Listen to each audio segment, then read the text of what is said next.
You have a limited supply of cortisol. And if you're constantly asking your adrenals to keep pumping cortisol and divert it to managing stress, it focuses on your stress and doesn't focus on healing and immunity repair.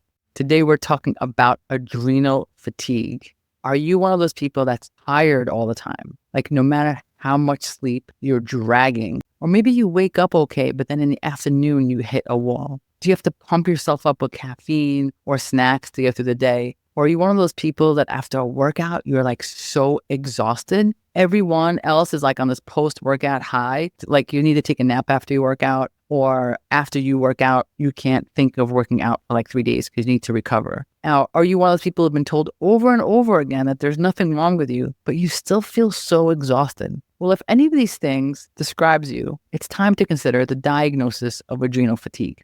So today we're going to talk about what it is, how to know if you have it, and of course, how to treat it. But as always, I'd like to let you guys know how to reach me and my team. And we're everywhere. TikTok, Facebook, Instagram, you name it, we're on it. And wherever you are, if you send us a private message, we will answer you. If you're listening to this on YouTube, don't forget to like and subscribe. It makes a really big difference for us. And if you are listening on the podcast, I'm wearing a sweatshirt today. So let's have fun. Before I go into what adrenal fatigue is, because you know I always like to start with definitions, I want to put in a little warning here. And here's the warning. If you're tired all the time, the very first step you have to take is to go to your PCP. Get the blood work. Your PCP should evaluate you for anything like anemia or thyroid issues or anything really significant. You have to do that part first. Never ever skip that part. And you should only consider the diagnosis of adrenal fatigue after you did this part. If everything else comes back negative, there's no anemia, your thyroid's on point, then you can start thinking about adrenal fatigue as a diagnosis, okay? But don't go there first. Never skip that step. So adrenal fatigue obviously has to do with your adrenal glands. So what are adrenal glands? There's these small triangular shaped glands on top on both of your kidneys, and they produce hormones that help regulate your metabolism. They help you respond to stress. They help with your blood pressure. They help with your immune system. So they're kind of super important. And one of the most important hormones that many of us are familiar with is cortisol. Now, cortisol is a steroid hormone that helps with a lot of things. Most of us are familiar with it when we talk about stress. Oh, I'm stressed out. My cortisol must be up, right? That's something that we say a lot. And when you're stressed, it's true. These glands pump out lots of cortisol and adrenaline to help you through the stressful event. You know the story. A mom sees her kid in danger. She suddenly gets this immense energy to like speed to get her child out of danger or lift something really heavy, something that she probably couldn't do on a regular day. That's your adrenals pumping out cortisol and adrenaline. But cortisol is much more than that. Here's just a small little list of the things that cortisol does. Immune system regulation. Cortisol is anti-inflammatory. It helps regulate the immune response. Metabolism. It influences how you metabolize carbs, proteins, fat. Bone health. It really makes a difference on if your bones lead to osteoporosis or not. Brain function influences memory, mood, cognitive function. Blood sugar regulation. Cortisol helps regulate blood sugar. Salt and water balance. And cortisol is also converted into hormones. You would not have hormones, any of the sex hormones, if you didn't have cortisol. And you know what else it does? It's also part of your sleep-wake cycle. This is important here. It's in charge, because we're always thinking, oh, cortisol is stress. It has a lot of really important jobs. It's in charge of waking you up in the morning. So cortisol is supposed to be very high in the morning and then melatonin at night. And when everything works well, the body starts to release this cortisol in the morning, kind of waking you up naturally. Imagine that. And then as you start to wake up, and then as the day goes by, the cortisol starts to gradually decline until it's time to go to sleep. And then cortisol is at its lowest, and that's when melatonin takes over. So that's the perfect cortisol rhythm. We're going to talk about more of that in a moment. High in the morning and low at night. So cortisol has so many jobs. And when everything is fine, when we don't have a lot of stress, the adrenals are busy doing their jobs, regulating hormones, managing our blood pressure, making sure our sleep-wake cycle is okay, and our energy levels are okay. But what happens when we're stressed? Right? Think of it like a bag of flour. I don't know why I thought of this metaphor this morning. I don't even bake, but maybe it's because Thanksgiving is around the corner, but we're going with a bag of flour. So you're going to bake these things and you have one bag of flour and you can use the flours to make cookies or bread, crackers, but you need to make all of them. Now, if somebody comes in and takes a big chunk of your flour and they say, hey, I'm going to go make a huge loaf of bread. Now you have very little flour left and you still have to make all these other food items. So you're going to make do with less. You're going to make smaller cookies and smaller bread, right? Again, I have no idea why I went with the baking metaphor, but it is where it is right now. So that's how it is with cortisol stores. If you're using a big chunk of your cortisol for your stress, because you're super stressed out, you don't have enough for all the other jobs I just talked about, including your sleep-wake cycle. So your energy levels are going to be affected. Now, the reality is that most of us are really stressed. It's the way we live our life. Our current lifestyle is a constant state of stress. So your cortisol is constantly diverted to stress instead of all its other jobs. Now, initially, this is really great. In the first few years of stress, your adrenals are pumping out cortisol so you can feel like you're ready to go at all times. Remember those days when you just got it all done? There was nothing that stood in your way. A lot of my patients will say, there was a time where I could just go, go, go, go, go. That's when your adrenals were pumping out. They were looking good. Nothing can stop you. But what do you think happens after a few years of this constant go, go, go? Your adrenals start saying, hi, you're using a little bit too much of this. I'm going to need you to slow it down because I cannot keep producing. But you have to keep going. So you start overdrawing on your cortisol credit and the funds start running out. So you start running on credit and you start running out on gas. That's adrenal fatigue. I'm going to show you some graphs in a moment of what this looks like. But before I do that, I want to let you know this. A lot of doctors and providers don't believe in adrenal fatigue. So I want to equip you with that because if you run to your endocrinologist and say, I just met with E or my other functional medicine provider, she told me I have adrenal fatigue, I'm going to let you know that they're going to roll their eyes. And that's okay. We're not here to convince anyone. I just don't want you to be upset by their reaction. The same is true for leaky gut. So many GI docs don't even believe in leaky gut. And that's okay. In the medical world, your adrenals are either totally fine or totally bad. And you're making too much, like in something called Cushing's, or too low, called Addison's, but there seems to be nothing in between. They will not acknowledge that there's anything in between. And like I said, that's okay. This talk is not for them. We're not here to try to convince anyone of anything. I used to be one of those people who really didn't see what was right in front of me. And now I am like chin deep, maybe eyeball deep in the vortex. It is what it is. I just like to let people know that so they don't have a bad reaction or a bad interaction when they go to their medical provider. Now, as I said earlier, I always caution you against self-diagnosis. So a lot of the symptoms we discussed today can also be signs of other diseases. So make sure you go to your PCP, get fully evaluated. But if they rule everything out, they say everything is fine and it's kind of in your head, that's all good. That's when it's time for us to consider the diagnosis of adrenal fatigue. So the next question is always, well, how do I know if I have adrenal fatigue? Let's talk about some of the symptoms. So the symptoms of adrenal fatigue are fatigue. Even when you have a full night's sleep, you are fatigued. But at the same time, you might have difficulty getting to sleep, difficulty waking up, sugar cravings, salt cravings, lack of motivation. Yeah, people are going to think you're lazy, brain fog, afternoon crashes, decreased libido, increased irritability. The other classic sign of adrenal fatigue is that after a workout, you are wiped out. Everyone else feels great and they're going on their day and you need a nap. These are all classic signs of adrenal fatigue. And of course, these symptoms can have a significant impact on your day-to-day life. They can make it difficult to go through the day, let alone do our jobs or maintain relationships. But the good news is that there are so many things that we can do to address adrenal fatigue, which we'll get to in a moment. But I want to let you know that getting out of adrenal fatigue is not just about getting your energy back. You're going to see what I'm talking about. It's about making sure you optimize your health. Remember that you have a limited supply of cortisol. And if you're constantly asking your adrenals to keep pumping cortisol and divert it to managing stress, it focuses on your stress and doesn't focus on healing and immunity repair. Remember all the other jobs I told you that cortisol has in your body, right?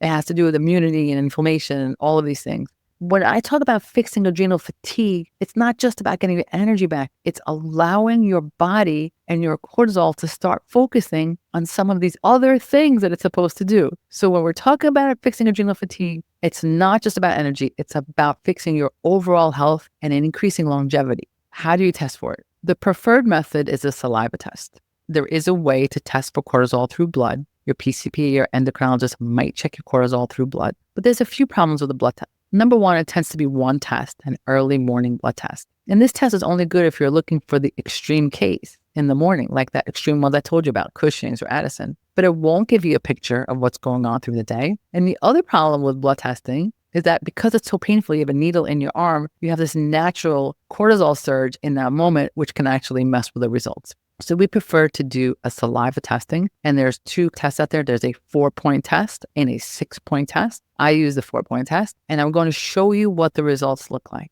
For those of you listening and not watching, don't worry. I'm going to describe it so you can visualize it as you mow your lawn. So The point of collecting the saliva is so that you can tell how your cortisol is doing all day, not just first thing in the morning when you're in the exam room getting that blood test. You want to see your levels when you first wake up, after lunch, right before dinner, at bedtime, and graph it out so you could see what's happening to you during the day, right? So think about it. Some of you might be fine in the morning, but you might have great energy in the morning, then a sudden drop in the afternoon. It would be great to be able to see that, right? Or some of you might be dragging all day, and then right before bedtime, you get a crazy surge, and then you have trouble sleeping. Being able to see that on a graph really, really can help impact you. Or maybe you're exhausted all day long and there's actually no difference in your energy when you first wake up and when you go to sleep. It would be nice to see that on a graph as well. It is amazing to see people when they first go over the graph, because they realize they're looking at it for the first time ever. They're like, oh my God, this is exactly what I feel like. And they see their pattern on the graph. And for some people, this is such a moment of validation. They're not crazy. They're not lazy. They have adrenal fatigue. And sometimes it gets really emotional. So if you can get tested, it is a great moment. See that you're not crazy. You're not crazy. So let's go over the 4 main possible results that you might get from this test. And there are some variation, but this is generally speaking. Okay, so let me just share the screen here. So this one right here is what we call a stage 0. Okay, stage 0 is what you want to be. It's what you want to look like. So for those of you who are listening who don't have access, I'm going to tell you what it looks like. I want you to think of it like a half moon curve, and the cortisol levels are nice and high in the AM, and you get up feeling refreshed and ready to go. And then throughout the day, you have a consistent downward slope, like appropriately, because you're supposed to get tired as the day goes by. No severe, just a nice low curve decline until you're ready to go to bed, at which point your cortisol is nice and low and you have no trouble sleeping. Most of you listening to this are actually laughing and saying, okay, imagine feeling this great. Imagine having energy in the morning and then slowly getting tired during the day. Most people don't feel this way. So stage 0 means that all 4 of the saliva collections, all 4 points are where they should be. They should be in this green kind of half moon curve. Okay. The next one we're going to talk about is stage 1. So adrenal fatigue is stage 1. This is when you start to overdraw a little bit on your cortisol bank account, but you're not bankrupt yet. So you're not feeling terrible, but you're going to have some moments of brain fog or anxiety, but it's not debilitating yet. You're just a little off. Most of the day, your cortisol levels are fine. Think of that half moon again. If you're being in the green, so most of the time you're fine, but you're going to have this one point where it's a little low. So in this particular example, you see that the morning they wake up fine, and then at noon, they really dip below that green line, and then they go back to normal. This is somebody who's going to be really fatigued either right before lunch or right after lunch. That's stage 1, okay? So this patient is going to feel tired around lunch, but then they're going to bounce back. They're going to go back to that baseline. Your phase 1 patient doesn't usually come to the office presenting a fatigue. They might have other issues, but fatigue is not usually the thing they complain about all the time. So likely if you're here complaining of fatigue, you're likely not a phase 1. Let's look at what phase 2 looks like. So this is phase 2. A phase 2 patient is underperforming all day. They still have a little bit more in the morning than they do at night, but they're dragging all day. Person is not completely depleted, but feels tired and suboptimal all day long. If this is you, you might reach out for pick-me-ups all day, like coffee and snack. You might notice that you have increased anxiety or irritability later on, or increased fatigue. You might have trouble losing weight. Sometimes you might have trouble falling asleep or getting a good night's sleep because your cortisol is coming up and down at the wrong time. So stage 2 looks like they still have a curve, as I said. The morning is still better, but the entire day is below where it should be. It's all below the green line. For those of you who are imagining it, you have the half moon where it's supposed to be, and this line is right under that half moon. So it's tracing. It looks kind of like it, but it's not there. Now, most of you who come to me are actually in the worst phase, which is the phase 3. This is what phase 3 looks like. The phase 3 patient is completely exhausted. You lose the curve completely. You don't even have a morning rise. You wake up exhausted, you go to bed exhausted, you could sleep for hours, and you still wake up exhausted. This sounds like you. This is probably your graph. It looks like this. So if you're phase 3, again, this is why you feel worse after exercise, because you have nothing. Take a look at this graph. You have no reserves, right? You have no gas, and then you go to CrossFit or to work out, and you come back and you have even less than 0. This is why when people are super whelming, they're just exercise, you're going to feel better. And you try, but you can't function after. It's not because you're lazy, not because you're crazy. It's because you don't have any gas left and you're pushing yourself to exercise, and it actually makes things worse. This is what that looks like. So the question is now, all right, I get it. There's a test for it. I see it. I could see if I'm a 1, 2, or 3, or 4. But what do I do, right? You're telling me it's from stress. And if it's stress, my life is really stressful. I have a stressful job. I go to school. I take care of my parents, take care of my kids. Like, what am I supposed to do? I can't control all of that. And the answer is, that's true. You can't control all your stressors. But there are some stressors in your life that you can. And you may not even consider them as stress. Let me tell you what I mean. I'm going to go through a list of some things that are stressful, but you might not consider it. And those are the things you absolutely can control, while the things you can't control, your job or the kids or the parents, you give you more resiliency to manage that. So let's talk about stressors that we can control. Because remember, stress on the body is not just emotional. It's not just I feel stress. It's also physical. So if you're asking your body to constantly work hard, that's a stressor. So as always, we have to begin with nutrition. If you're feeding your body the standard American diet, you are bombarding it with nonsense. And this nonsense, your body has to spend time detoxing and processing. So this is a stressor. If your foods are full of chemicals and preservative, your body has to work to get rid of that. That's a stressor. And it's a stressor that you can control. Give your body a break. It's bad enough it has to deal with your crazy schedule. Why add another stress to it by feeding it stuff like, that it needs to contend with, instead of stuff that could actually help it? Next is your belly. Okay. It's not just about removing these chemicals I just talked about, but if you're eating something and your belly is bloated and uncomfortable, that's inflammation. That inflammation is another stressor on your body. One more thing it needs to contend with. So you're in pain after every meal because you refuse to let go of the latte and you're lactose intolerant, or you eat the fried foods that gives you reflux and you're like, whatever, I just really like it. Understand that that's a stressor. Your body has to spend valuable time dealing with that stressor in order to get rid of it. And remember, any additional stressor is taking away from your limited supply of cortisol. And instead of using cortisol for some of the good stuff, metabolism, hormones, it's wasting its time dealing with the stressors. If the food you're eating is causing disease, right? Your carbs are causing diabetes, your sodium is giving you high blood pressure. Your body, again, is going to work hard to deal with all of that. And if you're on medications, guess what? That's a stressor too. So you want to work on reversing the diseases so that your body doesn't have to work so hard. Sleep. You have to get lots of sleep. Lack of sleep is a stressor on the body. If you haven't watched my episode on sleep, go back and watch it, because lack of sleep causes disease. It forces you into stress mode. And by not getting enough sleep, your cortisol levels get all messed up and your adrenal glands have to work overtime. The more sleep you have, the more it reduces your cortisol and stabilizes you. And I know some of you have trouble sleeping, which is why I want you to watch the episode on sleep. But there are so many things that you can do you probably haven't tried. So hear me out. There are some basics that a lot of people overlook when they have trouble sleeping. And again, I go into it in that episode, but like a quick recap. Here's the thing. If your diet stinks during the day, your sleep is not going to be good at night. If you have a nice heavy meal at the end of the day with a glass of wine,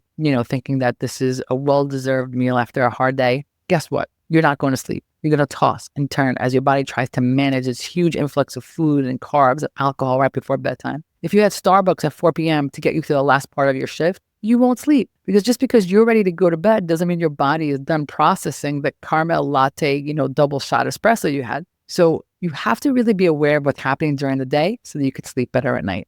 On the other hand, eating a light dinner at least 3 hours before bedtime that is low carb without alcohol will help you sleep better. So no caffeine after 12 is really what you want to go for if you have sleeping issues. Exercising. Exercising also helps normalize the body's cortisol. And when you exercise in the morning, again, if you can, it starts to let your brain know to get ready for sleep later on. So the point is, you just want to really focus your efforts on getting your sleep right, because it's a stressor that you can control so that your body doesn't have to deal with it.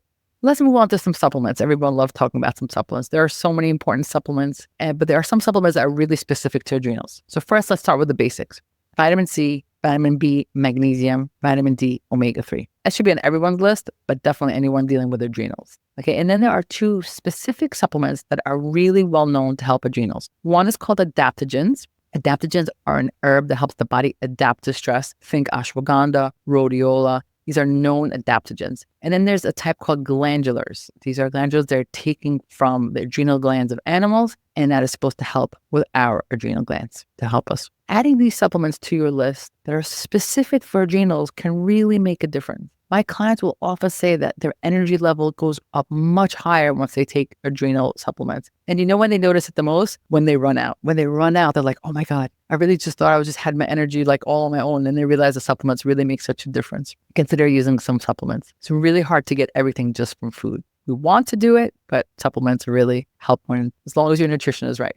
So let's do a quick recap. If you're experiencing any of the symptoms that we talked about, adrenal fatigue, the tiredness, the post-exercise fatigue, tired no matter how much you sleep, here's what you do. First, go to your PCP, right? Never ever skip that step, never self-diagnose. And when they tell you you're fine, that's great news. Your next step is to work with us or another functional medicine provider to get tested and find out what phase of adrenal fatigue you're in. Once you have that, first of all, you're going to realize you're not crazy, and then you're going to fix it. Remember that flower analogy I gave you? The way to fix it is to help your body stop diverting all its attention to deal with stress. And we do that by decreasing the amount of things we ask our body to manage. We're going to eliminate the bad foods. We're going to eliminate the bad habits that make your body work so hard, because all of that worsens your adrenal fatigue. You're going to work on fixing the chronic aches and the pains and the illnesses because it's depleting you and causing more adrenal fatigue. Of course, you're going to add some supplements to give your body the support it needs. And no, it's not an easy, quick fix. You can't fix adrenal fatigue overnight, but it is possible to fix. As always, if you want to find out how to work with me and my team, just reach out, because I'm glad that you're here. Why? Because you always knew there's a better way. I'll see you guys next week.